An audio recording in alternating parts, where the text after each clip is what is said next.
Vladimir Poutine est l'homme à abattre depuis quasiment son accession au pouvoir en mars 2000. Il est très rapidement devenu l'homme à abattre pour les Occidentaux. Donc aujourd'hui, on est dans cette phase où, je dirais, les Européens jouent le tout pour le tout.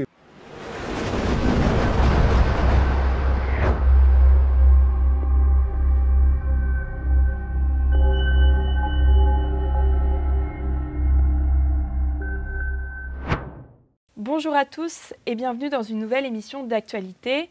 Hier soir, à Sotchi, Vladimir Poutine a longuement pris la parole lors d'un forum pour défendre la Russie face à l'Occident. Le président russe a notamment évoqué la guerre en Ukraine, l'Union européenne, la mort de Charlie Kirk, l'interception d'un pétrolier par la France, ainsi que d'autres actualités internationales. Aujourd'hui, pour faire le point sur la situation, je suis avec Charles d'Anjou, président d'Omerta. Bonjour Charles, et avant de commencer, je crois que vous avez un petit mot à dire à nos auditeurs. Bonjour Joséphine, bonjour à tous. Oui, je rappelle à nos auditeurs qui nous suivent et qui nous regardent en ce moment de s'abonner à la chaîne YouTube d'Omerta. C'est très important parce que nous sommes en ce moment visés par des mesures qui nous invisibilisent sur les réseaux sociaux. On ne connaît pas exactement les motivations de cette démarche. Je pense que c'est lié effectivement au traitement de l'actualité par nos journalistes, par Omerta en particulier, tout ce qui est lié à la guerre en Ukraine, mais pas seulement. Il y a peut-être aussi la question du Kivu qui est ultra sensible. Alors nous n'avons pas prévu d'arrêter notre travail. Nous allons au contraire pousser et développer nos enquêtes, nos investigations, nos reportages sur ces thématiques comme sur d'autres thématiques. Mais pour lutter, pour progresser, nous avons besoin de vous. L'abonnement à cette chaîne YouTube, il est gratuit. Il faut aussi que vous pensiez à activer la cloche, à liker, partager, commenter cette vidéo et que vous puissiez contribuer aussi au rayonnement de cette chaîne YouTube autour de vous, auprès de votre famille, de vos amis. Ça nous est extrêmement utile et c'est grâce à votre soutien, à cette petite action qui prend, je crois, à peine 5 secondes, que nous pourrons continuer à progresser. Voilà, donc nous avons besoin de vous. De notre côté, nous poursuivons notre travail, mais c'est très important. Merci pour tout. Et donc justement, pour commencer, Poutine a dit observer la militarisation de l'Europe et de l'OTAN, mais la Russie envisage-t-elle de répondre face à cela ? Alors, Vladimir Poutine l'a dit hier justement, il est dans une démarche de réponse et pas de provocation. Il ne prendra pas l'initiative d'attaquer un pays de l'OTAN. Ça, il l'a dit hier très clairement. Pour ceux qui en doutaient, puisque ça fait partie du narratif sur les chaînes mainstream, on peut voir quand on suit un peu, surtout LCI d'ailleurs, c'est en permanence, je crois, une vidéo sur 3, c'est Poutine s'apprête à attaquer l'OTAN, un pays balte, la Pologne, pourquoi pas la France aussi. Là, Vladimir Poutine a très clairement répondu que c'était inenvisageable. D'ailleurs, la Russie n'en a pas les moyens. La Russie a les moyens d'utiliser son arme nucléaire dans une logique effectivement d'anéantissement non seulement du pays visé, mais aussi de son propre anéantissement qui serait provoqué, puisque je dirais il y a une partie des puissances nucléaires se trouve dans le camp occidental. Il y a la France, il y a l'Angleterre, il y a les États-Unis évidemment. Mais pour ça, évidemment, c'est inenvisageable pour Vladimir Poutine. La question aujourd'hui, c'est que l'armée russe n'a pas les moyens d'envahir l'Europe occidentale. Et je crois que ça n'a jamais été un des buts, un des objectifs de Vladimir Poutine. Ce que Vladimir Poutine cherche à faire, c'est à régler le problème ukrainien, qui est un problème qui ne date pas de 2022, qui ne date pas de 2014, qui date en réalité de la chute de l'Union soviétique et de l'instrumentalisation de ce pays par les puissances occidentales, très majoritairement en fait par les États-Unis, que ce soit par l'administration démocrate ou l'administration républicaine, mais il est vrai que c'est en particulier les démocrates qui ont accéléré cette instrumentalisation, en particulier l'ancien président Joe Biden, qui a souhaité vraiment, je dirais, entrer dans une nouvelle phase d'hostilité contre la Russie, en utilisant l'Ukraine comme un espèce de proxy. Et c'est vrai que je dirais, le cours de l'histoire s'est accéléré. Vladimir Poutine a perçu ces initiatives et ce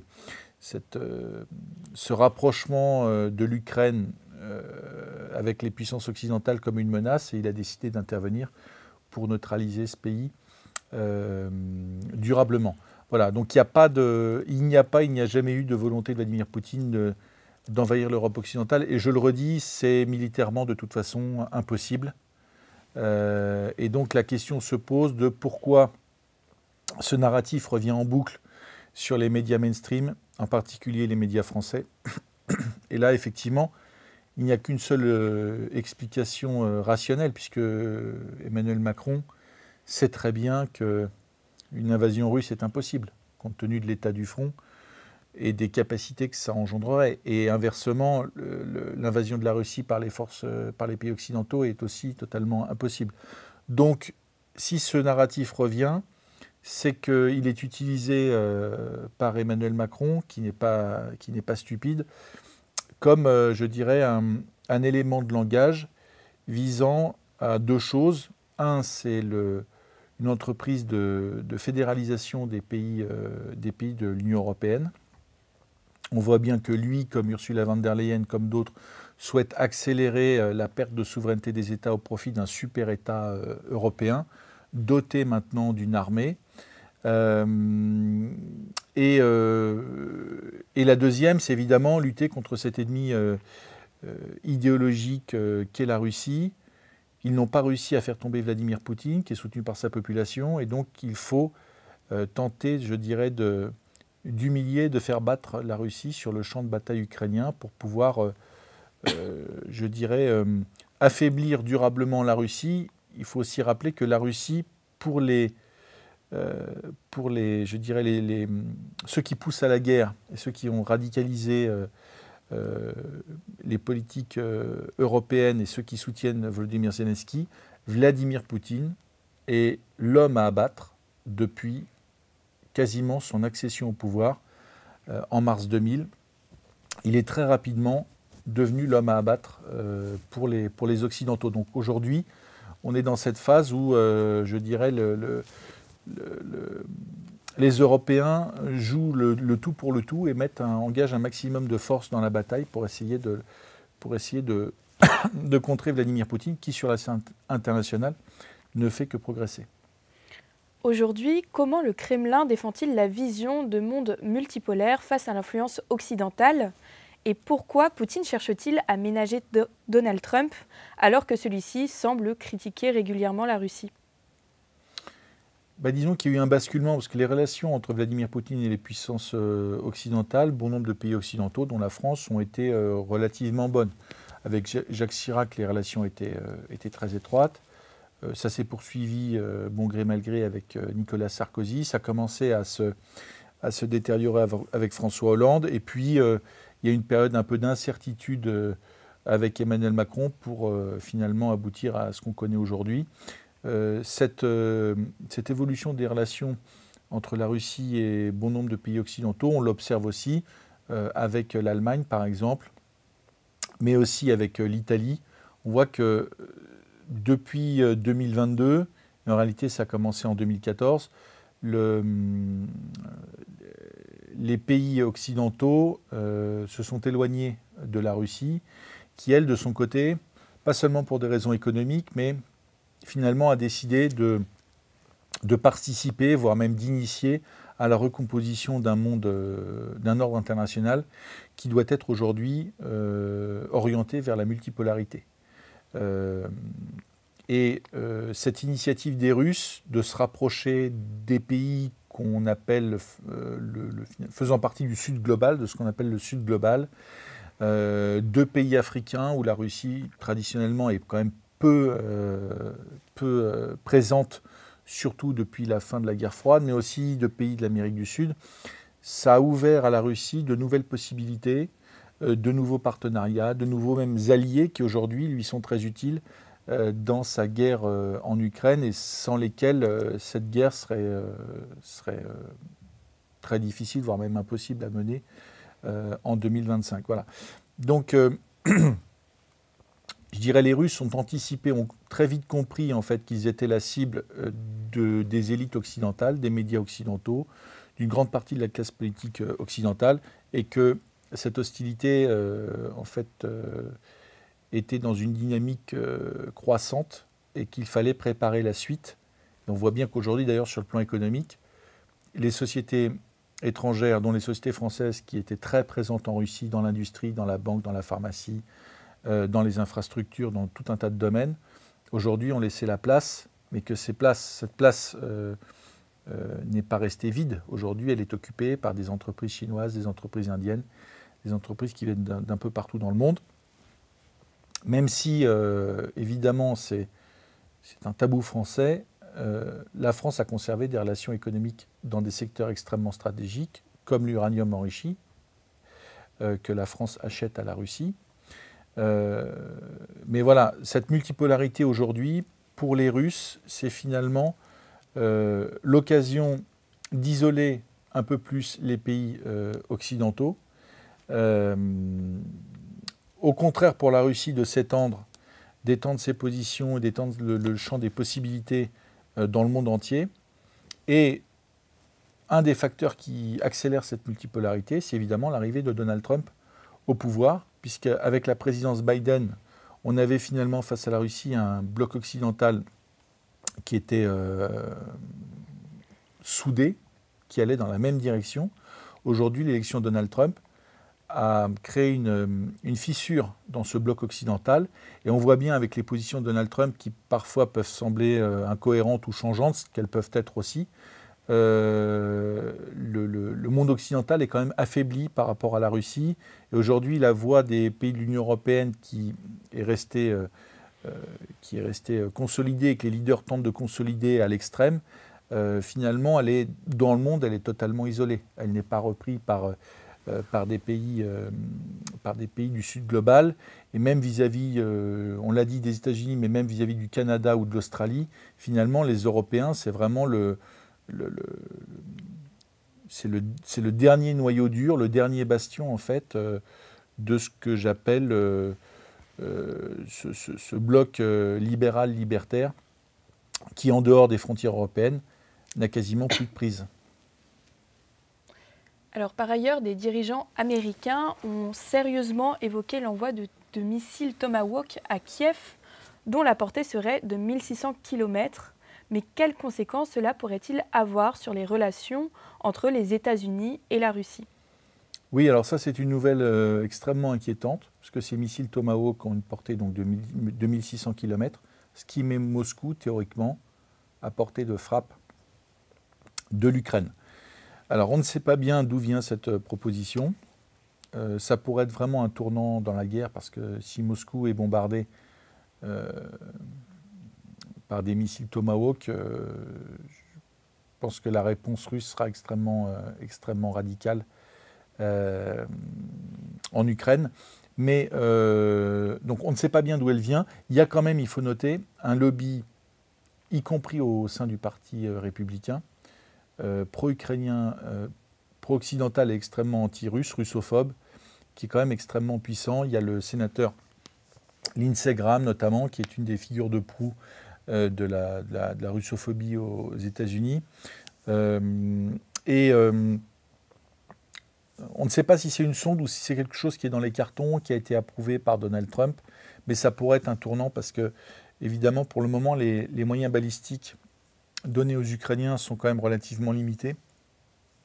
Les missiles Scalp fournis par les Français ou la version anglaise sont quand même, ont une portée, je crois, de 350 km. Donc ça donne un impact aux Ukrainiens sur la ligne de front et sur les lignes logistiques russes, mais ça ne permet pas en réalité de taper vraiment dans la profondeur.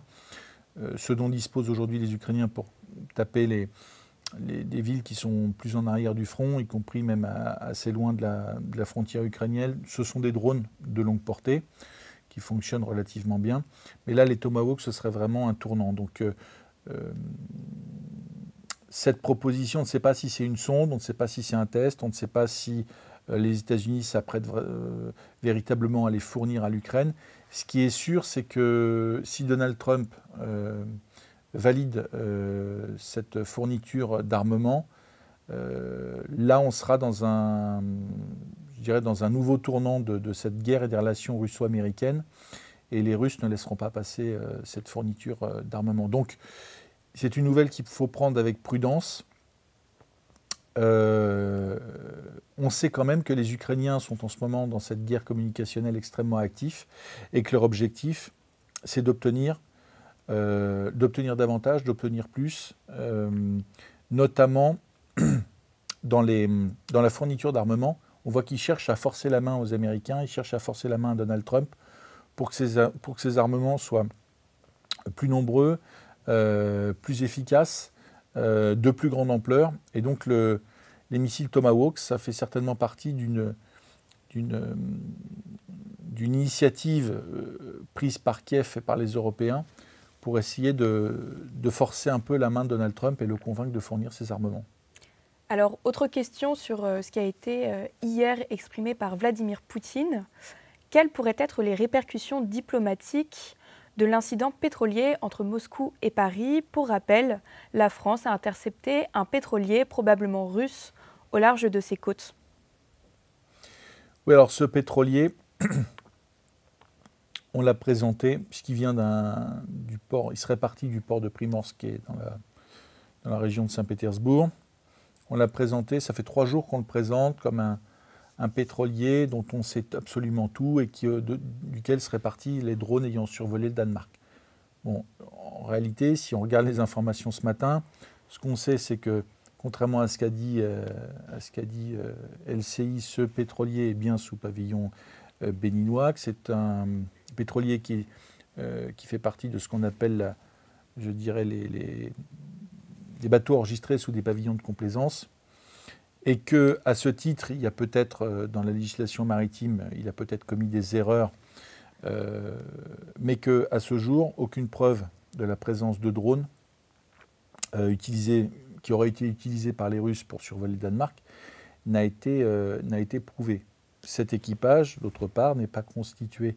Ce n'est pas un équipage russe, c'est un équipage international dont je crois la moitié est chinois. Il faut aussi noter, puisque c'est un argument disant c'est un pavillon de complaisance, etc., que là aussi c'est vérifiable par nos auditeurs sur Internet, la moitié de la flotte des navires marchands mondial est composée de navires enregistrés sous des pavillons de complaisance, et que la plupart des navires marchands français qui appartiennent aux entreprises de transport français sont aussi enregistrés dans des pavillons de complaisance. Donc ce n'est pas vraiment un argument. On voit qu'aujourd'hui le narratif mainstream est en train de se prendre les pieds dans ces imprécisions, dans ces mensonges, parce que sur ce navire, il n'y a rien de russe finalement. Qu'il ait transporté du pétrole pour le compte de la Russie ne veut pas dire que les Russes l'ont utilisé comme pour l'envoi de drones au-dessus du Danemark. Et c'est d'ailleurs ce qui lui est reproché. Ce qui lui est reproché, c'est précisément d'avoir peut-être participé à ce survol par des drones. Donc il n'y a absolument rien. Emmanuel Macron, on voit, essaie de montrer qu'il est actif, parce que finalement, il parle beaucoup, mais il ne fait pas grand-chose. Il fournit des armes à l'Ukraine, il aide l'Ukraine, il finance l'Ukraine. Il reçoit Volodymyr Zelensky, mais il est toujours incapable d'envoyer des hommes, des soldats français sur le sol ukrainien. On voit qu'il hésite en permanence. Il y a un discours qui est assez belliciste et très volontariste, mais sur le terrain, finalement, il n'ose pas franchir le pas. Et donc là, on a l'impression qu'il se rabat sur cette histoire du pétrolier pour montrer qu'il s'oppose à Vladimir Poutine.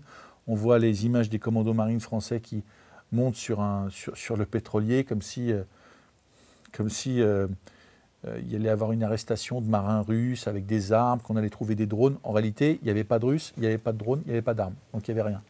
Donc, comme souvent avec Macron, ça fait flop. Et d'ailleurs, Poutine, la réaction de Poutine est intéressante parce qu'on voit bien qu'il est absolument sûr de lui et il est certain que les Français ne trouveront rien sur le bateau. Voilà, donc il y a peut-être des infractions maritimes au Code du droit maritime. qui nécessiteront peut-être des sanctions, etc. Là, c'est sur un plan purement juridique, mais sur le plan des drones, de la menace des drones russes sur l'Europe, il y a zéro. Voilà. Donc, je crois que malheureusement, la manipulation peut fonctionner un peu ici en France, mais je crois que c'est encore une séance d'auto-humiliation que s'est infligée Emmanuel Macron sur le plan international, parce que tout le monde va bien voir que malgré les petites gesticulations et les grandes annonces, finalement sur le bateau il n'y avait rien et que c'était encore un coup de com' pour rien. D'ailleurs, en parlant d'imprécision, ces derniers jours, Zelensky a déclaré que la centrale de Zaporijjia était dans une situation critique en disant, je cite, « La situation est critique en raison des attaques russes. La centrale a été coupée de son alimentation électrique et du réseau.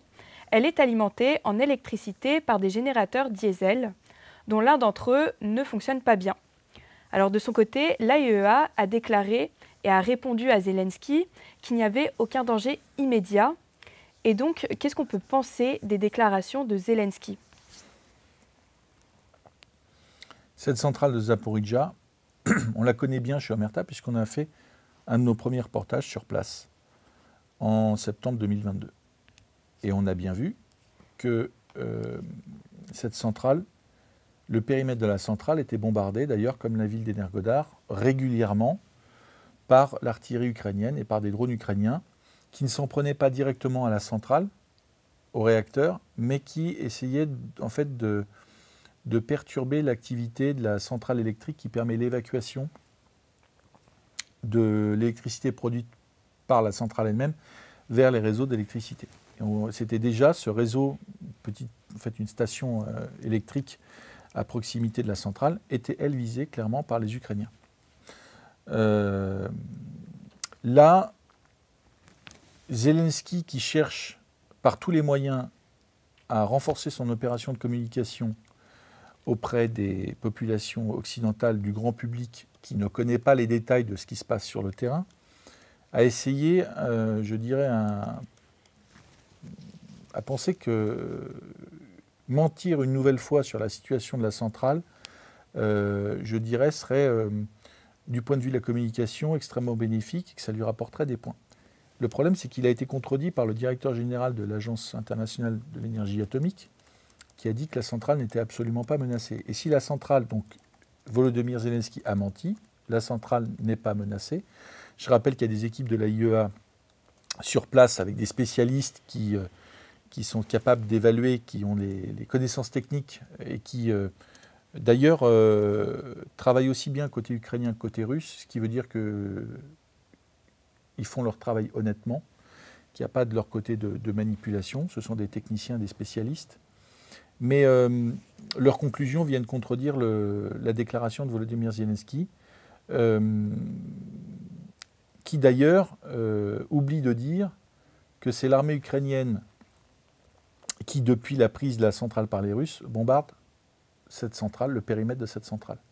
Voilà, donc s'il y a une menace sur la centrale aujourd'hui, elle est vraisemblablement causée par l'armée ukrainienne. En tout cas, nous, c'est ce qu'on a pu en voir.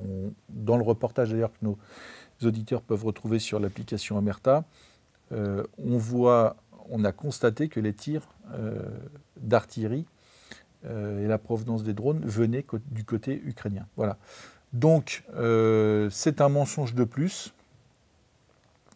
Le problème de Volodymyr Zelensky, c'est qu'il utilise aujourd'hui n'importe quoi, étant persuadé d'être soutenu par les leaders occidentaux et que ce soutien, je dirais, lui donne un blanc-seing pour dire n'importe quoi. Il va aujourd'hui même sur des terrains sur lesquels il peut être contredit par des autorités indépendantes. Il aurait mieux fait de choisir un autre sujet invérifiable. Là, malheureusement, c'est un désaveu qui n'a d'ailleurs pas été repris par les médias mainstream, qui oublie systématiquement de dire quand Volodymyr Zelensky se trompe ou quand il ment, quand il cherche à manipuler.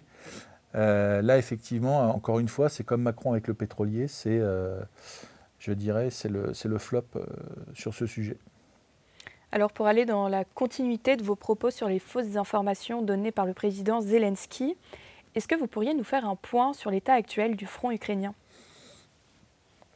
Oui, alors tout ça, cache une autre réalité, qui est que les Russes, malgré l'extrême difficulté causée par l'urbanisation du Donbass, par la préparation de l'armée ukrainienne, par le courage des combattants ukrainiens, avancent sur le front. Et donc, elles sont aujourd'hui, on l'a déjà dit d'ailleurs il y a quelques jours, en train de progresser, mais elles progressent de manière significative dans deux des bastions ukrainiens qu'ils doivent faire tomber pour achever leur conquête de cette région du Donbass, qui sont la ville de Kupiansk, qui est aux 2 tiers aujourd'hui prise par les Russes, et la ville de Pokrovsk, dans laquelle les Russes sont entrés. La ville de Kupiansk, c'est un exemple extrêmement intéressant parce qu'il permet d'illustrer les différentes phases de la guerre. Il y a une phase, effectivement, en 2022, où il y a eu des avancées russes significatives sur certains secteurs du front, à Mariupol notamment, ville de 450 000 habitants prise par les Russes. Mais il y a des secteurs du front sur lesquels les Russes ont reculé. Il y a évidemment le secteur de Kiev, il y a le secteur de Kharkov, et il y a le secteur d'Izium et de Kupiansk. Et les Russes ont reculé pour une raison simple, c'est que lorsqu'ils ont envahi l'Ukraine, ils avaient le format de l'invasion n'était pas celui qui leur permettait de pouvoir mener une guerre de longue durée. Le format des troupes d'invasion, c'était, ils devaient remplir l'objectif d'une chute rapide du pays.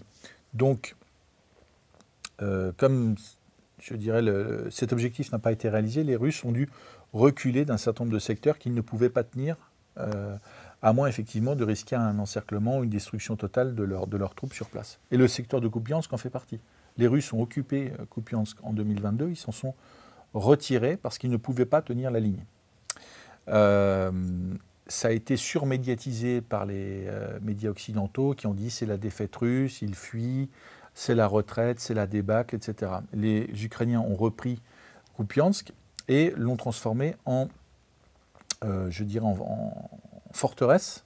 Le problème pour eux, c'est que leur contre-offensive de 2023 a échoué et qu'ils ne disposent pas des moyens finalement pour arrêter l'armée russe. L'armée ukrainienne a des moyens pour freiner l'armée russe, qu'elle fait d'ailleurs assez bien, mais elle n'a pas les moyens pour arrêter l'armée russe. Et aujourd'hui, le retour des Russes à Kupiansk, c'est une illustration extrêmement concrète et en fait assez grave pour les Ukrainiens, que les Russes sont en train d'accélérer leur offensive et d'attaquer finalement les derniers bastions ukrainiens du Donbass. Et il est vraisemblable, au rythme actuel, que Kupiansk soit totalement prise par les Russes d'ici 1 mois.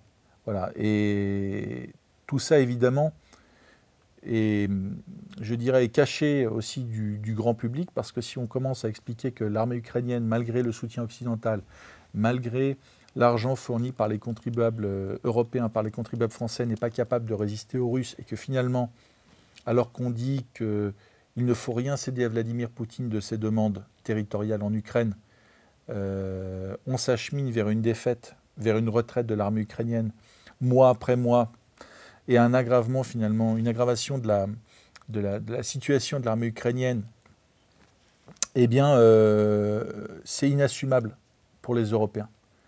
Donc, on fait diversion avec un pétrolier qui envoie des drones, avec d'autres choses comme ça, avec la centrale nucléaire. On essaie de trouver des dérivatifs pour ne surtout pas parler de la situation sur le front. Alors, autre sujet évoqué lors de la prise de parole de Vladimir Poutine, il est revenu sur le meurtre de Charlie Kirk en qualifiant cet acte de répugnant. Pourquoi est-ce qu'il a choisi de parler de ce sujet ?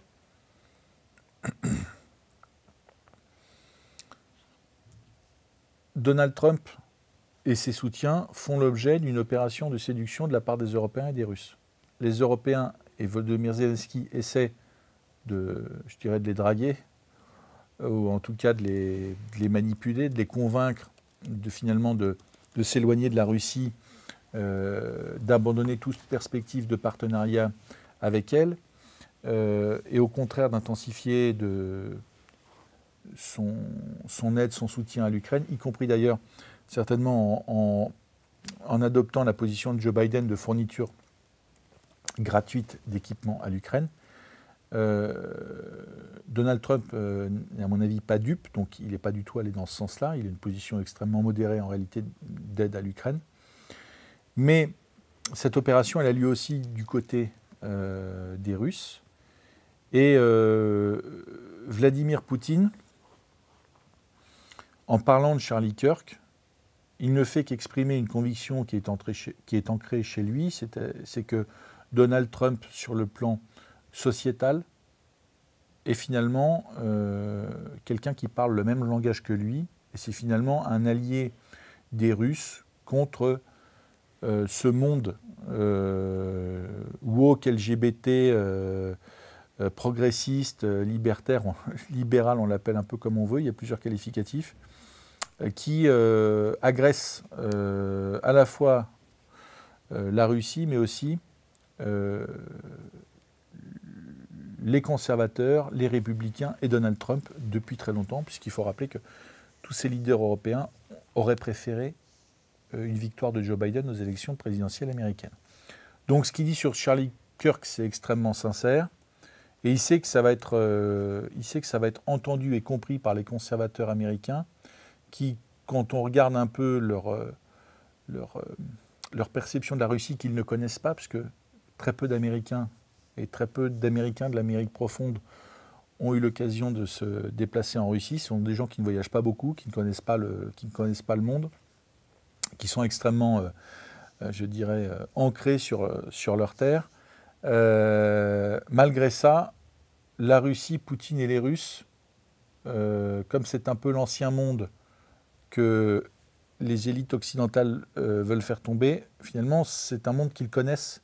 Finalement, il y a une espèce de proximité entre des gens qui ne se sont jamais vus, mais qui savent qu'ils pensent à peu près la même chose, au moins sur les sujets sociétaux. Parce que Vladimir Poutine l'a rappelé, il y a quand même la Russie et les États-Unis sont deux grandes puissances qui ont parfois des intérêts convergents, parfois des intérêts divergents. Et il le dit, c'est tout à fait normal qu'on ne soit pas d'accord sur tout et qu'on soit même en concurrence sur certains sujets.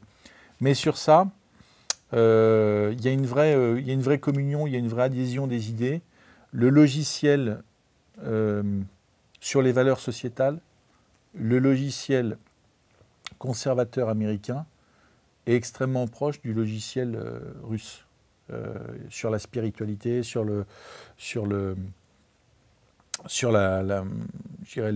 questions humaines, les questions d'identité. Ce sont deux peuples qui, en réalité, sont extrêmement proches. Voilà, donc c'est un message finalement d'amitié qui ne doit pas étonner Donald Trump, qui connaît Vladimir Poutine. Donc, mais le fait que Vladimir Poutine l'exprime, je pense qu'effectivement c'est un signe d'amitié envoyé aux conservateurs américains, au peuple américain. Et pour terminer cette émission, vous l'avez un peu évoqué tout à l'heure, mais le président russe Vladimir Poutine a tourné en dérision le sujet des drones qui était au-dessus du Danemark en disant, je cite, « Je ne le ferai plus, c'est promis ». Comment interpréter cette déclaration à l'heure où l'inquiétude et la psychose des dirigeants européens montent rapidement ? Oui, il y a une panique, une psychose des dirigeants européens qui sont des gens quand même, pour la plupart, qui sont assez déconnectés des réalités du terrain, pour lesquels finalement la guerre en Ukraine, je dirais, parfois ressemble à un jeu, qui ne mesure pas les conséquences de la radicalisation et du refus des Ukrainiens de Volodymyr Zelensky, surtout de Volodymyr Zelensky, de trouver un accord avec les Russes sur des bases raisonnables. Et lorsqu'il leur arrive quelque chose sur le sol européen, c'est-à-dire le survol par quelques drones d'aéroports européens, sont en état de panique et se roulent par terre. On a l'impression que, je dirais, c'est une catastrophe. Alors oui, ça perturbe, mais il n'y a pas eu d'attaque de drones, il n'y a pas eu de morts, il n'y a pas eu de bâtiments touchés, il n'y a rien eu de tout ça. Donc c'est une réaction un peu hystérique des Européens qui ne savent pas comment techniquement aujourd'hui lutter contre ça. Faut dire aussi que on ne connaît pas la provenance des drones. Peut-être que les drones sont des drones en provenance, je dirais, de la Russie. Peut-être que ces drones sont en provenance aussi de l'Ukraine. On peut imaginer que les services spéciaux ukrainiens, qui ont déjà détruit le gazoduc Nord Stream, en essayant de faire passer ça pour une action des services spéciaux russes, alors qu'on sait aujourd'hui que ce sont les Ukrainiens qui ont détruit le gazoduc Nord Stream, peuvent très bien lancer une opération comme ça de communication à grande échelle pour, je dirais toujours dans cet objectif de manipulation de l'opinion publique occidentale, montrer que les Russes sont en train d'attaquer certains aéroports occidentaux. Pourquoi pas? Du point de vue d'un service de renseignement ou de services spéciaux, c'est tout à fait possible. C'est possible et c'est plausible. Donc, on voit bien qu'en ce moment, les Ukrainiens mettent le paquet pour qu'on leur donne un blanc-seing pour continuer leur guerre contre la Russie. Et ce qu'ils veulent, ce n'est pas un papier signé, c'est de l'argent, des armes, des hommes. Et pour ça, ils ont besoin d'actions spectaculaires. S'ils expliquent qu'ils sont en train de reculer sur le front et que tout ne se passe, que les Russes ne sont pas cette armée d'abrutis et de crétins, d'alcooliques qui sont en train de défaire, mais qu'au contraire, les Ukrainiens sont eux-mêmes en train de reculer, ça ne fonctionnera pas. Donc, on doit trouver des actions spectaculaires. Je ne dis pas que les Russes ne font rien sur le sol européen et qu'il n'y a aucune action de leur part. Il y a certainement des actions de leur part de manipulation, mais qui nous dit que ces drones ne sont pas ukrainiens? Absolument rien. Donc, toute cette hystérie européenne, soit n'est fondée sur rien, sur aucune preuve pour le moment, et ils accusent la Russie, soit ça vient du côté ukrainien, et ils le savent, et donc ils mentent, soit ça vient du côté ukrainien, ils ne le savent pas, et là c'est de l'incompétence. Ou alors ils ne savent pas tenir leur allié ukrainien qui, après tout, a peut-être décidé de très mal se comporter vis-à-vis de ses alliés et de pousser un peu plus la provocation et le sentiment anti-russe par aussi finalement l'apparition d'une menace dans le ciel européen. C'est une menace qui est réelle d'ailleurs. Je dirais que ça peut donner lieu à des accidents graves. Mais aujourd'hui, on ne connaît pas la provenance des drones et pour l'instant, concrètement, il ne s'est rien passé. Merci beaucoup Charles de nous avoir éclairé sur les déclarations de Vladimir Poutine. Merci Joséphine, merci à tous. N'oubliez pas de vous abonner à cette chaîne YouTube, c'est très important. À bientôt.